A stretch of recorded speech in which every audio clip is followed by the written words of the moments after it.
simple enough, and you have wonderful people who know what they're doing. They give you something to wear while you're giving a talk, and I always get it wrong. I don't know how. I used to work in gas stations when I was coming up. I'm not that bad with an old internal combustion engine, you know, the kind that has room for a whole person under the hood in addition to the engine. But I'm really bad with these things. And, well, I'm very pleased to be here again. We want to continue with this series on war and ethics, and this time some Christian perspectives on it in the history of the church. We're going to have 3 sessions altogether. The first was on biblical portraits, themes, and themes. So we looked at Joshua and the conquest of Canaan. Now there you tend to have a concept that could be called total war, if you like. These passages are somewhat idealized, but there still are ideals functioning. And you'll see things like the Israelites go into Ai and they leave nothing that breathes. And that means no men, women, children, animals, and so forth. That is a kind of a portrait of total war at a certain point. That's a portrait before there are militaries, right? As soon as you get militaries, one idea about war, it's not the only way it goes, is that it should be a conflict amongst militaries or between combatants. So one thing that is interesting in a way is that the establishment of militaries to some extent and degree relative to some earlier sorts of understandings of war limits war a little bit right there, see? And that's a very interesting thing. It doesn't have to, of course. A military can behave as it's going to behave. But there, you get this notion of a war as combat between combatants, and that is more limited than saying everyone just gets together and goes into a city and leaves nothing that breathes, right? So that sort of notion of a total war, incidentally, is not simply something you find in the Bible. You find it in a number of ancient texts for different sorts of things. Occasionally, even, the idea is that the way Alexander the Great took over certain parts of Asia was like that, and so forth. So that's one portrait. It sometimes can be called holy war because in Canaan, the conquest of Canaan, the portrait anyway, the picture is that God is fighting for the Israelites and God is on their side, as it were. Then you have, we talked a little bit about a second kind of a picture that really derives from looking at Jesus' radical love ethic, turn the other cheek and so forth, and that is a kind of strict confessional Christian pacifism. And you see that in groups of Amish, Hutterites, and groups of that sort. The idea is that you will follow Jesus as a radical disciple. The word discipleship gets used by all denominations in different ways, but when it gets used by those groups, it's a particularly strict sort of notion of discipleship with respect to the use of force, right, on that. There are other ways in which it's strict as well. And then the third sort of picture is something more or less concocted by asking, well, what happens with, you know, if the man who's beaten on the road, that the Samaritan eventually helps out, what happens if more than one Samaritan arrives early, and arrives early while the robbers are beating the man? What is the way to respect your neighbor then? And that's an interesting question. And it is the sort of question that the just war theory and some other Christian theologians who use it, St. Augustine and others, have in mind. That is, sometimes the way to prove to be a neighbor to your fellow is to help a neighbor who is unjustly attacked and vulnerable.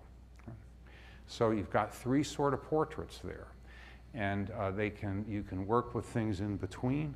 But those are 3 pretty different portraits. So the idea then is that in a military, a just war could protect the innocent, not innocent in the sense that there's nothing the matter with somebody. Look, in good old Calvinist and Reformed theology land, nobody's entirely innocent, right? Are we okay there? We could have a whole nice bunch of sessions on that and how that differs from the way some other denominations look at things, where apparently it is possible for someone to be righteous. But the one that I represent is doesn't have that. That's why we say a prayer of confession in the service and all that kind of stuff, and a declaration of pardon every week, you know, because it doesn't go away. But not innocent in that sense, innocent in the sense that they're vulnerable and they haven't attacked. So you can ask in terms of just worth here, for example, why is it that you should not attack, I don't know, schools, soda shops, things like that? It's because those are not combatants, you see? So they're not legitimate targets. Okay. It doesn't mean that everyone in school or at a soda shop is entirely innocent of all moral wrongdoing. It means they're not attacking. Okay. Okay, let's just go through a couple of these things in some more detail. Radical discipleship and Christian pacifism, that's based in part in the notion of a, quote, a believer's church, that everyone who's in a church is a believer and is committed to the Christian enterprise as a distinctive thing. So typically that sort of a church will only baptize adults who make a commitment of faith and stick to that commitment of faith. The idea is that it is a community of believers who are explicit about their faith and explicit about following Jesus, which would be what you would get with Amish and Hutterites and so forth. They are committed to participating in a distinct community of disciples. They will notice, for instance, this man Peter Riedemann, who really is one of the thinkers that is involved with the Hutterites and the Amish, who say, well, look, King David is in fact an earthly king who governs with coercive force and who wages war. That's true. But with Jesus, Jesus brings a quote, quite other kingdom and reign, different than David. So from their point of view, you cannot appeal to David as something having to do with legitimate war. You have to look at Jesus, who brings another kingdom and reign and wields, quote, his spiritual sword alone. So Jesus does not come with an actual sword, a spiritual sword. You'll notice also in, for instance, John 18, that when Pilate talks about Jesus, Jesus says that his followers follow the truth and follow a kingdom of truth, and they will not fight to save their king. And as soon as Pilate finds that out, Pilate says, okay, you know, what is truth? We're okay here. I don't have to worry about much. But you see the contrast there in that. Okay, so the idea then in with this particular stance is that Jesus' servants strive to be like him, and so no Christian wields coercive government power. That's not an option. Here are some quotes. No Christian is a ruler, and no ruler is a Christian. You might enjoy going to Washington, D.C. and saying that a couple times quickly. A lot of people will find it very curious, but in fact, there is a whole Christian tradition that upholds that. And quote, a Christian neither wages war nor wields the worldly sword to practice vengeance. That can't be done. The people who do that are non-Christians, and they perform a kind of negative work of God to try and punish the wicked, but they're not Christian. Any true Christian would not do that. See? So that's what these sorts of communities are going to say. They say a number of other things too. They do think you should be an obedient citizen as far as you can go and still be an obedient Christian. There are limits on that, see. So they will say that you pay regular taxes, but you do not pay those taxes that go to finance a war. And some time ago in Europe, there would have been special levies instituted by kings and princes when they went to fight a war because there are special expenses. Now, this particular series was not planned with a particular war in mind, though you do have one now. And you will see, if you read in some of the newspapers, that the costs of waging a war are significant. Right?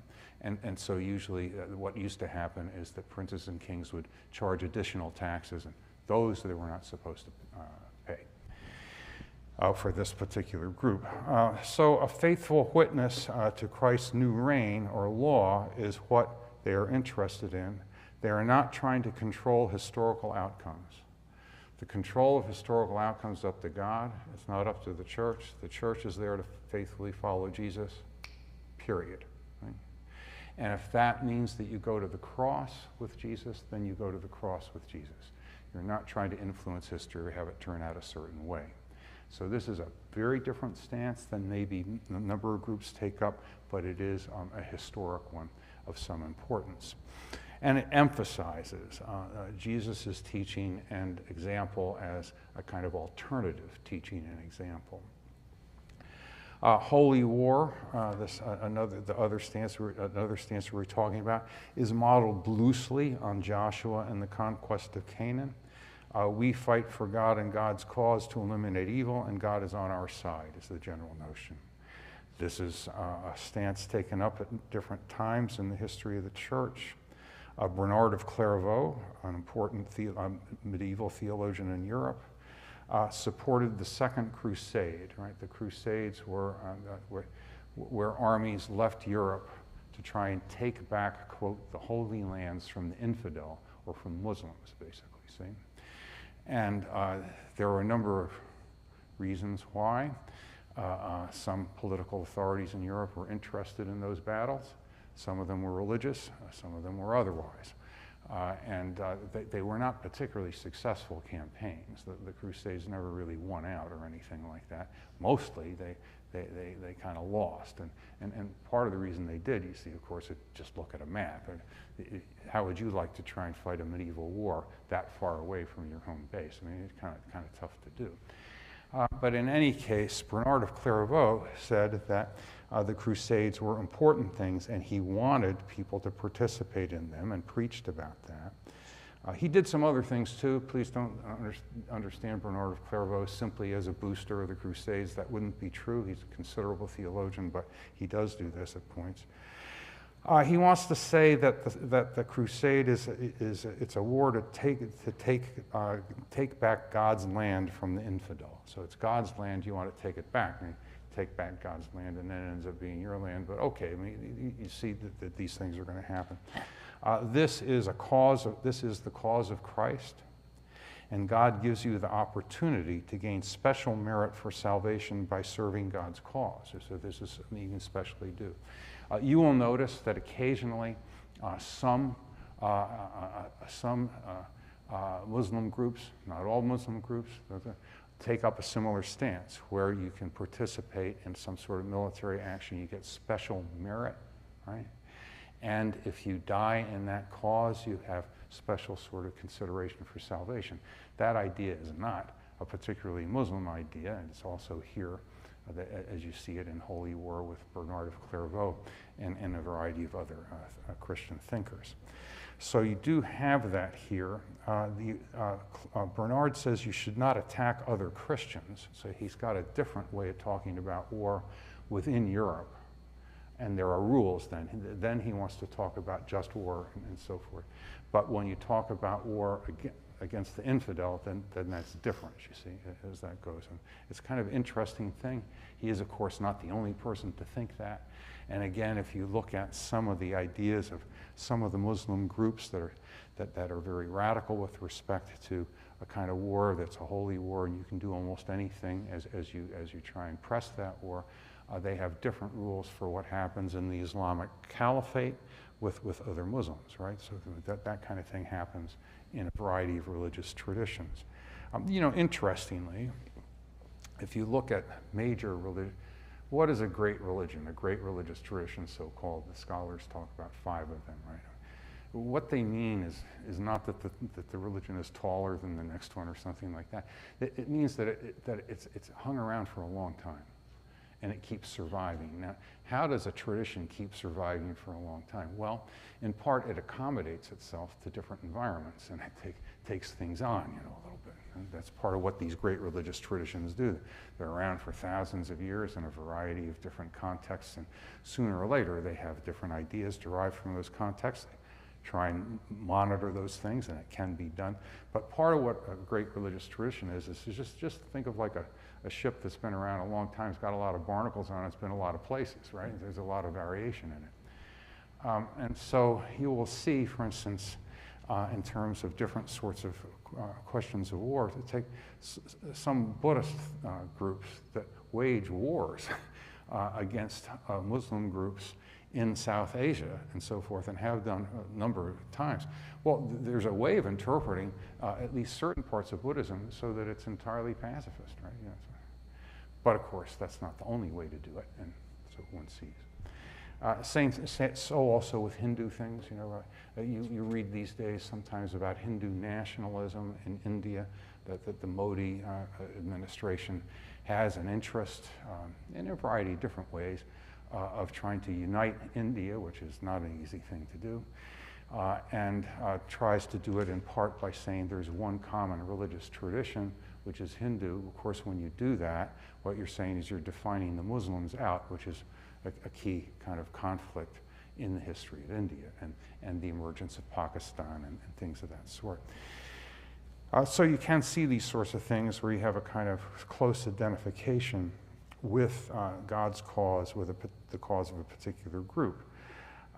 This is a cause, says Bernard of Clairvaux, the Second Crusade, for which you can fight without danger to your souls. Now you see in other conflicts, Clairvaux thinks there is a danger to your soul because you might not prosecute it, you might not act in ways that are appropriate, and there's some question about whether wars might be just.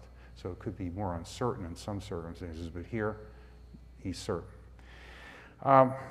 This kind of view is obviously not the same sort of thing as a Hutterite or an Amish view.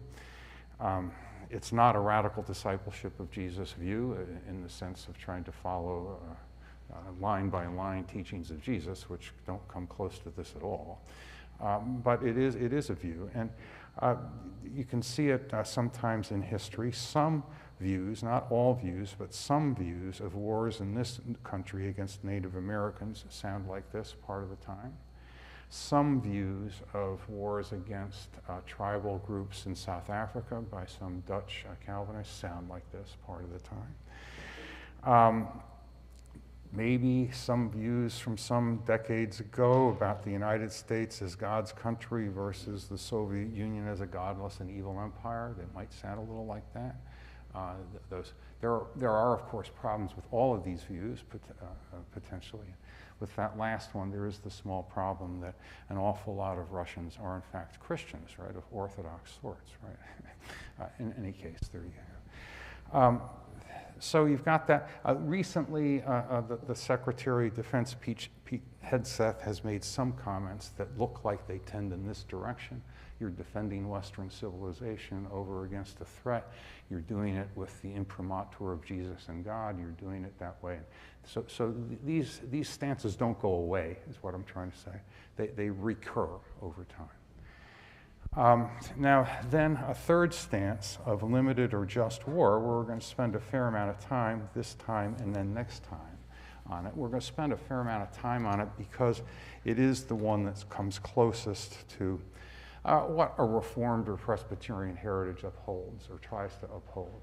And it is the one that has most to do with the way international law has been set out. International law is, of course, a troubled thing. It's an important thing, also a troubled thing. Not everyone signs on to it. There are different groups and institutes that put it together and all that sort of thing. But to the extent that you have a kind of template for talking about war, say at the United Nations, or in some international setups, international law is the one, and it depends on, it draws on this longer tradition of just war or limited war. So unlike, for instance, the Believers' Church, where you can't be a Christian and a ruler, this kind of thing. Obviously, if you're a Presbyterian, you can be, right? I mean, that's why you know there's so many Presbyterian lawyers and judges and, and Congress people and stuff like that. You want to try and find a few Amish lawyers, that's going to be tougher because they're not supposed to participate in those coercive institutions, courts of law, and so forth. But Presbyterians do, of course. The idea that John Calvin has is that participating in government is a high calling. It's an important thing to do. Governments are supposed to work with constitutions that reflect notions of justice. They have to be more particular than any particular understanding of justice. We say, for instance, that moral law might say, do not steal. and that's fine. But then what constitutes stealing in different places sometimes differs, as easily enough to point out. So we have in this country some laws against insider trading, right? I mean, but you do understand, ancient Israel did not have any law like that because there was no market and there were no corporations to have insider trading with. Okay, so that changes over time. And the way that justice then is embodied in different constitutions and laws varies in different places at different times, but the idea is they should all be just, they should be fair, and that ends up being a standard over which you can criticize them, right? So, for instance, if you ask about Martin Luther King Jr. thought that some laws in the United States were unjust, in particular the Jim Crow laws and the segregationist laws he thought were unjust. So that meant they could be criticized, and they could be criticized on the basis of notions of justice. It's a perfectly good Calvinist thing to do, even if not every Calvinist would read all laws the same way. But the idea is that justice does count for laws, and the laws of nations need to be monitored in that way to some extent and degree. Okay, so this limited or just war, I say if you have a group of Good Samaritans arrive early while the guy's being beaten, what do? Well, the notion here is that you can exert coercive force to try and protect the person who's been attacked. And you're supposed to do that in certain ways. You're not supposed to do that against forces that haven't attacked the person, right? And so forth. Now, what about if they look like they're really just right about to do it? That's called imminent threat in just war theory, and there's discussion about that sort of thing, and that can be a real discussion to have. Okay, the idea here is that this stance is a matter of both love, that is, care and concern for the well-being of the neighbor, or the innocent one being attacked, and justice, or protecting the innocent, and restraining and punishing the guilty. So both of those things are involved here, so say the people working with just war theory. So if you talk about Jesus on love of neighbor, I mean, in fact, the story of the Good Samaritan is Jesus' story in the New Testament, in the Gospel of Luke, and it is one that could be, you could ask, if you had early Samaritans, what would be the outcome? That's not really his particular story, if once you do that, but you've got that. And you do have Jesus then talking to Roman soldiers and not telling them that they have to leave the Roman military, right? They're told a variety of things, but not that. Then you also have rules of justice or fairness that come up in the teaching of Jesus and also in the New Testament. The golden rule, do unto others as you would have them do unto you, right, is a rule of fairness. It's a rule of thumb, really. It's not a perfect thing, but it's a way to test what you're doing or what a group is doing, to ask whether you're being fair or whether you're making special exceptions for your own interests that you would not allow for others. This would raise a flag, right, a red flag on that. So something like the golden rule is really a standard of fairness or justice. And then you have other notions of justice that are talked about in the scriptures as you go along. So if you read the book of Amos, you're going to have a prophet who is going to criticize Israel and Judah for the way they treat the vulnerable. Widows, orphans, the poor, and the stranger within your gates. That's resident aliens or immigrants is what that means. And they are all thought to be vulnerable because they don't have the same connections and power. And so a test for whether or not a society is just, according to Amos, is how you treat the vulnerable. And you come up with the quartet of the vulnerable: widows, orphans, the poor, the stranger within your gates. To that, Jesus is going to add the sick and so forth, and a variety of other things. Not to mention the parable, the story of the Good Samaritan is a really great story, right? Because at the end of it, a Jewish lawyer who knows the law of God, and Jesus is himself a Jew, so I'm talking to this guy, is told that in order to follow God, he ought to do what a Samaritan does. But the Jews and the Samaritans don't agree with each other. And you pick out a Samaritan as the model for acting godlike. Some people are going to find that offensive at the time, right? These groups having difficulties. So that's an interesting thing that Jesus does too. You would then have the notion that justice involves something that you want to be fair to all. Okay, and in the book of Amos, it has to do with those things. Now, St. Augustine dates 354 to 430 of the Christian era. Does participate in civil government and society. He's a bishop, and he also hears court cases and things of that sort. He writes a letter at one point to Boniface, who is a commander who is defending northern Africa from invading armies. This is the fall of Rome now that is going on.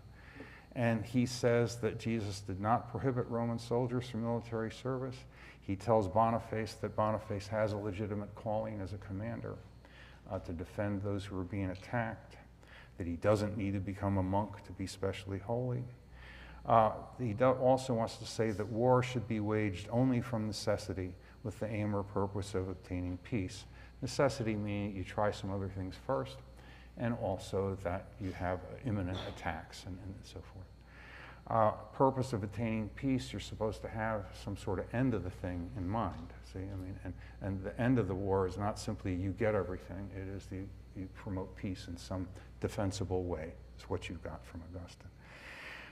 It's also to be waged in a certain way, he says, in the spirit of a peacemaker, and he talks about keeping faith even with the enemy. That's in part a matter of how you treat prisoners and so forth, and others, and your negotiations with an enemy, see. So the idea in just war theory is that prisoners, you have certain duties toward prisoners from your opposition. Not supposed to torture, you're supposed to maintain a bunch of things like that. So over time, that just war tradition has been elaborated, and what I wanted to do here is just talk over some of the criteria of it so that you can just see what they are. They fall into two categories. The first category is justice with respect to going to war, decisions to go to war. In the Latin, jus ad bellum.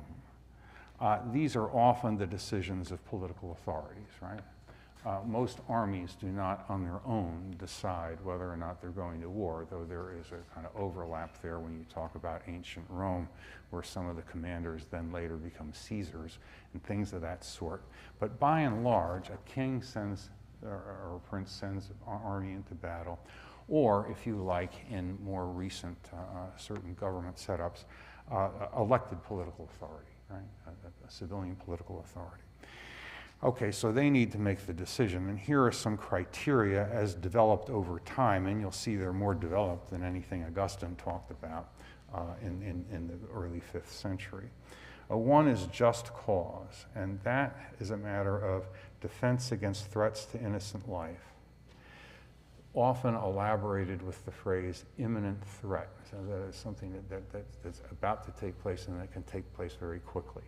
Now, obviously, what constitutes an imminent threat is something that varies over time with the technologies of war and things of that sort. So if you're talking about medieval circumstances, it's a matter of knights at your border, right? I mean, getting ready to go. If you're talking in some contemporary setups, there's the question, for instance, of missiles, right? And that's different. Okay. Then it's just cause. Another thing is right intention or purpose. The purpose needs to be self-defense in some way, and the defense of the innocent in some way. And also its intention or purpose to establish stronger conditions for peace. You're supposed to end up, you're trying to move toward peace, peacemaker sort of, okay. Proportionality is trickier, but it's, I think you can easily enough understood. Are the prospective costs of the war balanced with the overall values being defended? You see what I mean?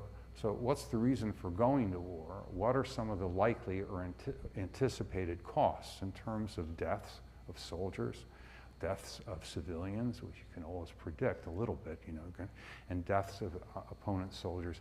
Is the war worth all that? The objective that you're trying to get. And you can ask that about different engagements in different ways. You may recall one from a number of years ago where we sent troops to Grenada because apparently the idea was there was going to be a landing strip in Grenada that the Soviets might use.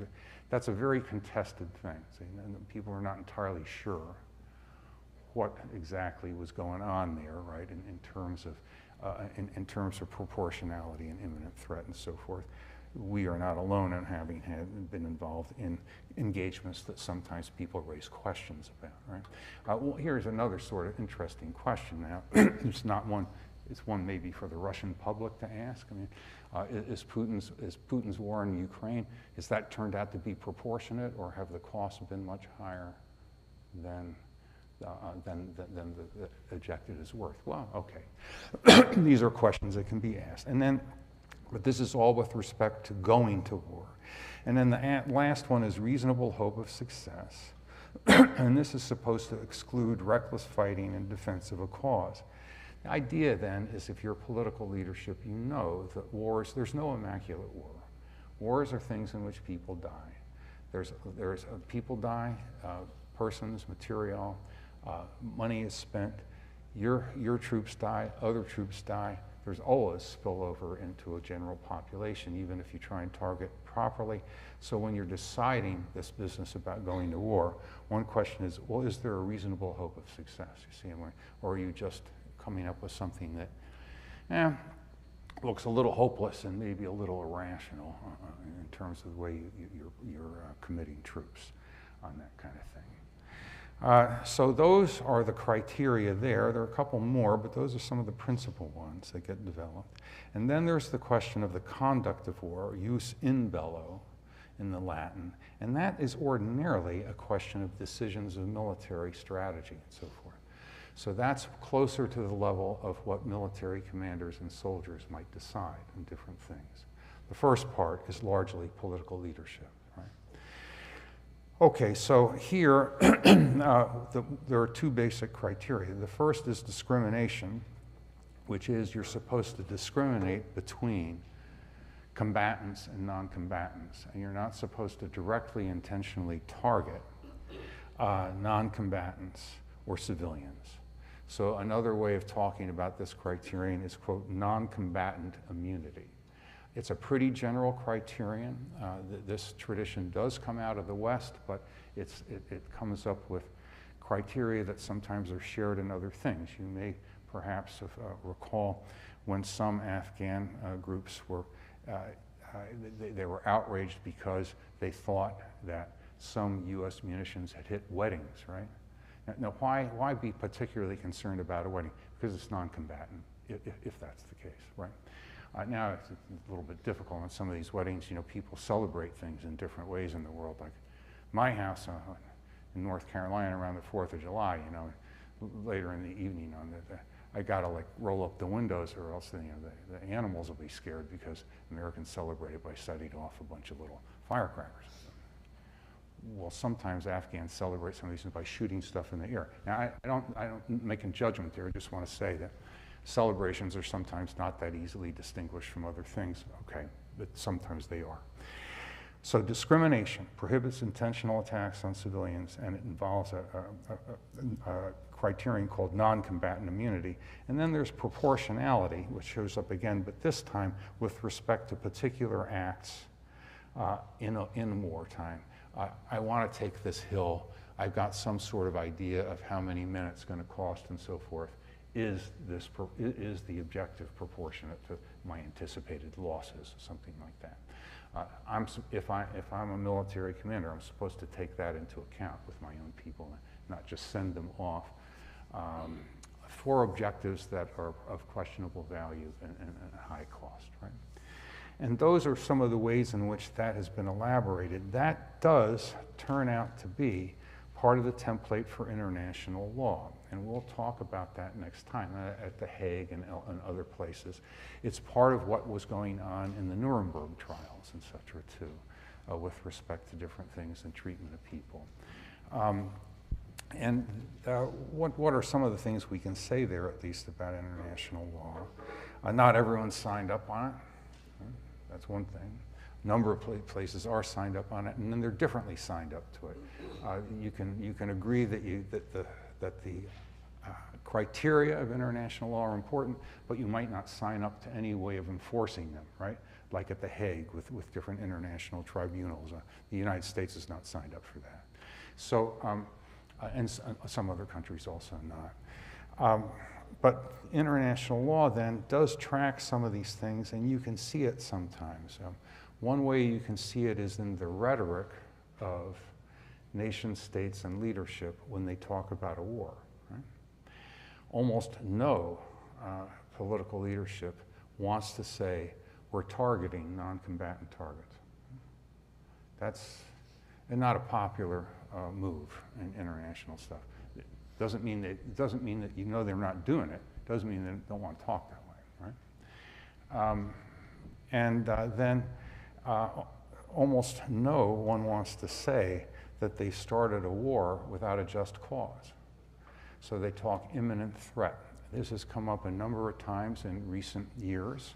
There was the question with one of the wars in Iraq with the George W. Bush administration over whether or not Saddam Hussein actually had missiles, weapons of mass destruction that were ready to go aimed at certain things. That turned out to be a major discussion and major differences, right? Finally, Colin Powell thought that that was not the case, though he did speak at the UN saying it was the case, claimed it was because the Secretary of Defense and the Vice President had given him that information that he later didn't think it was entirely correct. Well, I mean, these are sort of interesting questions, and you will notice with the current sort of war with Iran, one of the questions that was on there early on is, was there an imminent threat, and what would it constitute? And that's a big discussion because classically imminent threat means imminent threat to your own territory. Now, could you say imminent threat to some bases that you have distributed throughout the world? I suppose you could try that, but that would be to extend the notion of just war theory, right? And people can talk about that. So you've got three basic ways here of talking about war. The one that is politically most in play most of the time is this third one, just war, which doesn't mean everyone agrees about particular engagements and what's going on. There can be differences in interpretation of fact. And it also doesn't mean that everyone understands their criteria precisely in the same way, though they generally have a kind of range in which they can be understood. And we can talk about all of these things, and next time we'll talk about them with respect to international law, and then maybe ask a big question. I mean, why have these criteria? What's the big deal? And there are other ways of talking about war. There is one way, so-called realism, which comes pretty close to total war. Just overwhelming force, do it now, don't worry about these sorts of criteria. Right? So there you have it, and Christian tradition tries to operate a number of different ways. Not the happiest topic, I mean, I do understand that. Actually, Dave chose it. Yeah. I'd like to have your comment on this one statement you have under St. Augustine here, that war is to be waged only for the necessity, Right. with the aim or purpose of obtaining peace. Right. I'm wondering that obtaining peace is a rather questionable thought about, from the point of view of a proponent of war. Right. Is even the proponent of war is expecting to wind up, is it not, for peace as an end? One hopes so, and then one of the questions is whether the peace is a just peace, right? And now you can ask about things like the Second World War in Europe, right? Yeah. What's the objective? And one could say, in general terms, maybe the objective is to return Europe, right, and some other parts of the world to sort of, quote, peacetime. Now, you ask how that goes, but I think that's one way of interpreting that. You could also ask about sort of fighting in the American Civil War and what the objective is, finally. And there are multiple objectives, but one question is whether are you just simply trying to wipe out your enemy entirely, or are you trying to get to peace? What sort of things are there? And when we say only from necessity, another criterion that I didn't put in there, and I probably should have, is called last resort. It doesn't mean that you've tried every possible thing in the world, but it does mean that you're supposed to try negotiations and other things first. So those are some of the ways that you try and limit this decision about going to war. Right? Is there any interpretation of war not for the point of view of the proponent to be something other than peace? Simply occupy and to extend an empire, for example, is a possibility, but it doesn't really qualify in terms of just war theory. So if I decide, if you have a seaport that I want, right? Yeah. And my objective is simply to grab your seaport, we're not doing too well now. Right, this looks like me simply extending my interest. Now, if there's a something more complicated thing, and the idea is that you're supposed to be responding to an imminent threat, and if I simply attack you for your seaport, you may not be threatening me at all. I just want the seaport, right? And this kind of thing has happened before in many places in the world. But then imminent threat is another thing. That is, there are armies arranged, and they are threatening different things. You want to fight it, but you want to bring fighting at a certain point to a close. It's not simply a matter of me expanding my territory. And it also looks forward to some kind of peace, and the question is what kind of peace, right? All troubled criteria, right? All of this stuff is troubled. But on the other hand, you probably would expect it to be. Let's take strict pacifism.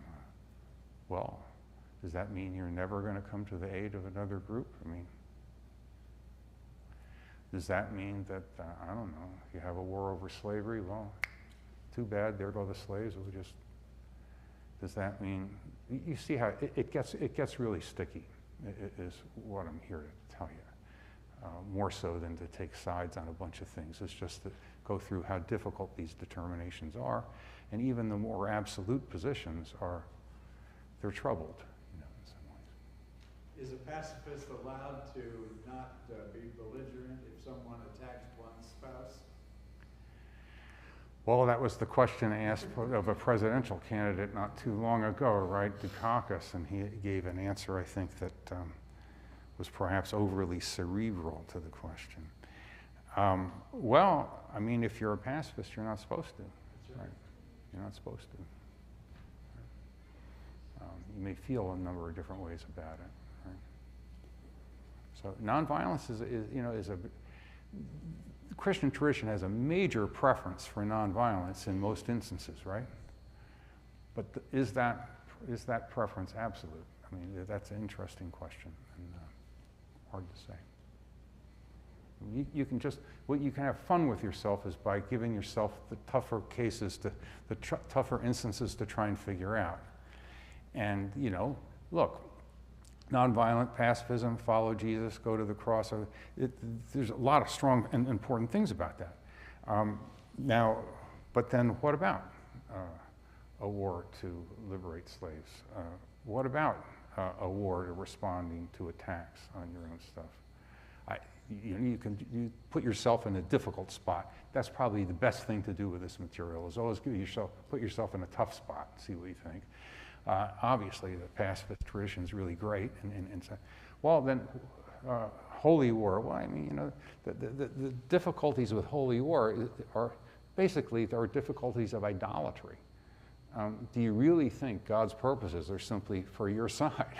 I mean, can you simply identify your nation or your group with God, period, and that's it? Does that sound like something that you can do biblically on a regular basis? It's surely not what happens in the book of Amos or other things. It may be that God is God and we're not. And that could be an important starting point.